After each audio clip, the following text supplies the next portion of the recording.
Hi everyone, this is Priya Chauhan and I am back with a new amazing lesson for you. आप सभी का इस platform पर स्वागत है जहां आप सीखते हैं इंग्लिश थ्रू हिंदी। और आज मैं आपको एवरीडे कॉन्वर्सेशन के कुछ सेंटेंसेस सिखाऊंगी जो आपके लिए बहुत यूजफुल हैं, जो आपकी इंग्लिश कम्युनिकेशन स्किल को बहुत इनहेंस करेंगे। तो सबसे पहले हमें ये बताइए कि जब आप बातचीत करते हैं तो सॉरी वर्ड या आई एम सॉरी फ्रेज कितना यूज करते हैं? I think it is a very over used word और फ्रेज। I am sorry. आपसे कोई गलती हो गई, मान लीजिए आपने किसी को पुश कर दिया, आई एम सॉरी। आपसे किसी के ऊपर गलती से पानी फैल गया, उस आई एम सॉरी। आपने किसी को हर्ट कर दिया, आपने किसी का हार्ट ब्रेक कर दिया, आई एम सॉरी। क्या लगता है आपको ये सारी सिचुएशन में सॉरी वर्ड या आई एम सॉरी फ्रेज इनफ है आपकी फीलिंग्स को एक्सप्रेस करने के लिए? मुझे तो कन्विंसिंग नहीं लगता। मुझे तो ऐसा लगता है कि कुछ सिचुएशन ऐसी होती हैं जब हमारी स्ट्रॉन्ग फीलिंग्स को एक्सप्रेस करने के लिए हमारे पास बेटर एक्सप्रेशंस होने चाहिए, जो हम अपनी फीलिंग्स को सही से एक्सप्रेस कर पाए। तो माय डियर, आज का टॉपिक ही यही है। आज हम सीखने वाले हैं कि किस तरह से हम डिफरेंट सिचुएशन में सॉरी कहेंगे, हम सॉरी कहेंगे, और उसके साथ अदर कौन से सेंटेंसेस हम यूज कर सकते हैं। आज का सेशन बिगनर्स के लिए बहुत इंपॉर्टेंट है। बिगनर्स को ये सारे सेंटेंसेस, मेरी एडवाइस है, एक जगह लिख लें, उनको मेमोराइज करें। मेमोराइज करने के बाद अपने आप से बोलें, कैमरे के सामने बोलें, मिरर के सामने बोलें। जब आपको लगे कि आपका माउथ यूज टू हो गया है विद दीज सेंटेंसेस, फिर अपने फ्रेंड्स के साथ बोलें। ओके। और यदि आपको अच्छी इंग्लिश आती है, you can speak English well, तो मैं यहाँ पर आपको कुछ ऑल्टरनेटिव्स देने वाली हूँ सॉरी के, जो आपकी इंग्लिश को बहुत ही सोफिस्टिकेटेड एंड एनरिचिंग टच देंगे। Believe me. So don't go anywhere, be with me till the end of video. We gonna learn a lot. Okay, so let's start.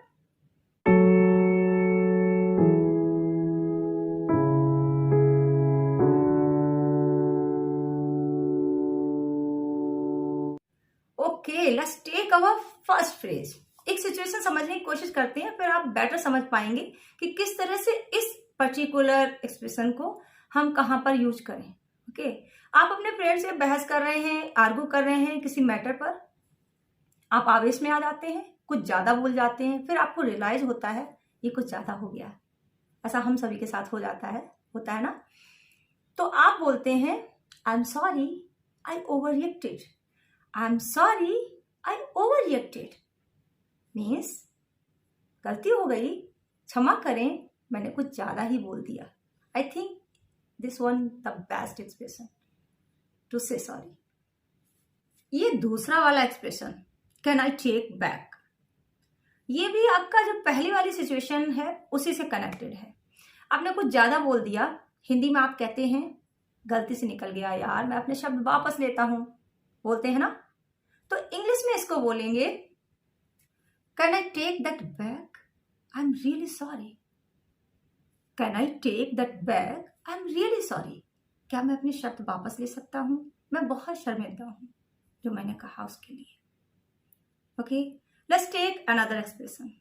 और दूसरा एक्सप्रेशन है I am sorry, I didn't mean that. मुझे क्षमा करें, मुझसे गलती हो गई, मेरा ये मतलब नहीं था। बहुत बार ऐसा होता है, आप कुछ कहते हैं और उसका मीनिंग कुछ और निकलता है। कभी आपके शब्द गलत होते हैं, कभी शब्दों को गलत समझा जाता है। तो आप अपनी पोजीशन को वहां पर क्लियर करना चाहते हैं।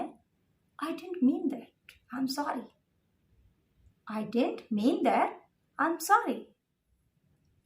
Another phrase is also very interesting, that is, it's all my fault, please forgive मी। कभी कभी ऐसा होता है हमारी लाइफ में कि हमारी गलती की वजह से हमारा फ्रेंड और हमारा खुली सफर कर रहा है, परेशान हो रहा है, आपको रियलाइज होता है, तो डोंट हेजिटेट, गो एंड से it's all my fault, so it happened, sorry, forgive me please, I am extremely sorry for it, it's my bad. आप ये भी बोल सकते हैं इट्स माई बैड, बहुत ट्रेंड में है आजकल इस तरह से बोलना, इट्स माई बैड। अपनी मिस्टेक को एक्सेप्ट करने के लिए आप कह सकते हैं it's my bad. Now this one, it was careless of me. It was careless of me, I am ऑफली sorry. Like आपने अपने फ्रेंड के साथ कोई प्रोजेक्ट किया और प्रोजेक्ट में आपने कुछ लापरवाही कर दी और प्रोजेक्ट खराब हो गया, अच्छा नहीं हुआ, तो आप अपनी गलती को मानते हैं और बोलते हैं it was all careless of me, I am ऑफली sorry. It was all careless of me, I am ऑफली sorry. मैं बहुत शर्मिंदा हूं, मेरी लापरवाही के कारण ऐसा हुआ।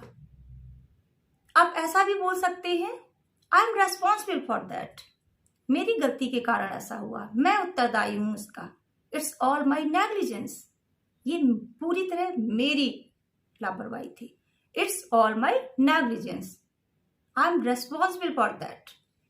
ये सारे एक्सप्रेशन आप अपने सॉरी के साथ यूज कर सकते हैं। आई थिंक आपकी फीलिंग्स को आपका फ्रेंड अच्छे से समझेगा और आपको फॉरगिव कर देगा, I am sure. Now let's take another expression, I did that, I am sorry. आपको लगता है कि आपकी गलती की वजह से किसी और की डांट पड़ रही है, आपके भाई की, छोटे भाई की, छोटी बहन की डांट पड़ रही है, तो आगे जाइए, अपनी माँ से बोलिए आई डिड दैट, मैंने ये किया था, आई एम सॉरी, उससे गलती हो गई। या फिर आप बाहर भी इस तरह से कोई सिचुएशन फेस करते हैं तो वहाँ भी बोल सकते हैं। यूजुअली हम अपनी मदर्स के साथ तो सॉरी नहीं बोलते हैं, है ना, क्योंकि मदर्स तो सॉरी बोले या ना बोले वो तो हमें क्षमा ही कर देती हैं हमारी गलती के लिए हमेशा। सही कह रही हूँ ना, I am right? I hope you all are agree.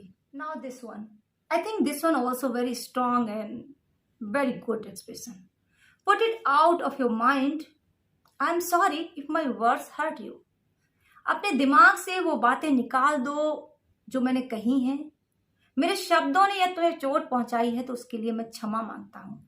Put it out of your mind if I hurt you, if my words hurt you. Please वो बातें अपने दिमाग से निकाल दो। Put it out of your mind, put it out of your mind. Please forgive me if my words hurt you. And another one, I regret to hurt you, I am extremely sorry. मुझे बहुत पछतावा है, मेरी वजह से आप hurt हुए, आप परेशान हुए। I am regretting for that, I regret to hurt you, I regret to hurt you. मैं बहुत रिग्रेट कर रहा हूँ, पछतावा कर रहा हूँ कि मेरे शब्दों से आपको परेशानी हुई, आप हर्ट हुए। I am to blame for this, मैं जिम्मेदार हूं इसके लिए। आपको लगता है कि आपकी गलती के लिए किसी और को डांटा जा रहा है या वो गलती किसी और की मानी जा रही है, तो आप चाहते हैं, आप अपनी गलती को एक्सेप्ट करते हैं और बोलते हैं I am to blame for this, मैं जिम्मेदार हूं इसके लिए, ये मेरी गलती है, it's my error, it's my mistake और it's my bad, I am responsible for this. मैं इस गलती के लिए जिम्मेदार हूं, वो है नहीं। Okay, you can express your sorry with this expression. कभी कोई आपसे कुछ कह रहा होता है, उस समय आपका अटेंशन कहीं और होता है, आप शब्दों को सही से सुन नहीं पाते हैं, तो आप कहते हैं I beg your pardon, I didn't listen you. मेरा अटेंशन आप पर नहीं था, मैंने आपको सही से सुन नहीं पाया, प्लीज क्या आप अपनी बात दोबारा से कहेंगे? Sorry, I was not paying attention on you, so please repeat it, I beg your pardon. Sorry, I'm not paying attention on you. I beg your pardon. Please repeat it. I beg your pardon. क्षमा करें, आप दोबारा से बोल दें, क्योंकि मैंने आपके शब्दों पर ध्यान नहीं दिया, उस समय मेरा ध्यान कहीं और था। यह भी क्षमा मांगने का एक अच्छा तरीका है और बहुत यूज होता है और हमें ज़रूरत पड़ती है इस तरह के एक्सप्रेशन यूज करने की अपने कॉन्वर्सेशन में। आई am sorry I missed your call. आपके फ्रेंड ने, आपके रिलेटिव ने आपको कॉल किया, आपने मिस कर दिया, फिर आपकी उससे बात होती है, आप कह सकते हैं I am sorry I miss your call, I am sorry I miss your call. Okay, another expression, I am sorry for bad behaviour, I am sorry for my bad behaviour. कभी कभी हम आवेश में, गुस्से में, क्रोध में कुछ गलत व्यवहार कर देते हैं, फिर हमें अपनी गलती रियलाइज होती है, तो हमें अपनी गलती माननी होती है, और माननी भी चाहिए, क्योंकि रिश्ते इस तरह से नहीं तोड़े जाते हैं। आप आगे जाते हैं, बोलते हैं I am sorry for my bad behaviour, I had no idea it would hurt you. मुझे कोई आइडिया नहीं था कि ये तुम्हें हर्ट करेगा, मैं आवेश में बोल गया, गलती से बोल गया, आई am extremely sorry for that, मैं उसके लिए बहुत ही शर्मिंदा हूँ। और आप ये भी कह सकते हैं I am feeling so embarrassed for this behaviour, इस व्यवहार के कारण जो मैंने आपके साथ किया उसके लिए मैं बहुत शर्मिंदा हूँ। आप अपने फ्रेंड को, अपने रिलेशन को अश्योर करना चाहते हैं कि आपसे जो गलती अभी हो गई है, आज हो गई है, आगे कभी नहीं होगी, it won't happen again, I am extremely sorry for this, और I am extremely sorry for that, it won't happen again, ये फिर से नहीं होगा। एंड माई डियर, यदि आप अपने सॉरी के साथ रीजन देना चाहते हैं तो आप इस तरह के ये एक्सप्रेशंस आप यूज कर सकते हैं, like I am sorry for spilling water on you, I am sorry for shouting at you, I am sorry for pushing you, और I am sorry for doing this, I am sorry for doing that, कुछ भी जो भी आप देना चाहें use कर सकते हैं। It's all on you. So that's all for today guys. यहाँ लास्ट में मैं आपको एक छोटी सी आपसे बात शेयर करना चाहूंगी, आप इसको एडवाइस मान लें, कुछ भी मान लें।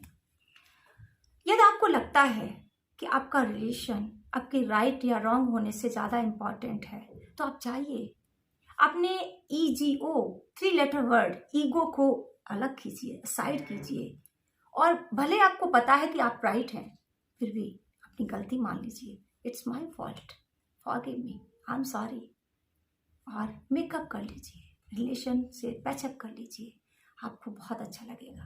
क्योंकि रिश्ते ज़्यादा ज़रूरी होते हैं, रिलेशंस ज़्यादा ज़रूरी होते हैं। सही गलत तो हम बाद में भी जज कर सकते हैं, लेकिन रिलेशन खो जाते हैं तो उनको वापस पाना बड़ा मुश्किल होता है।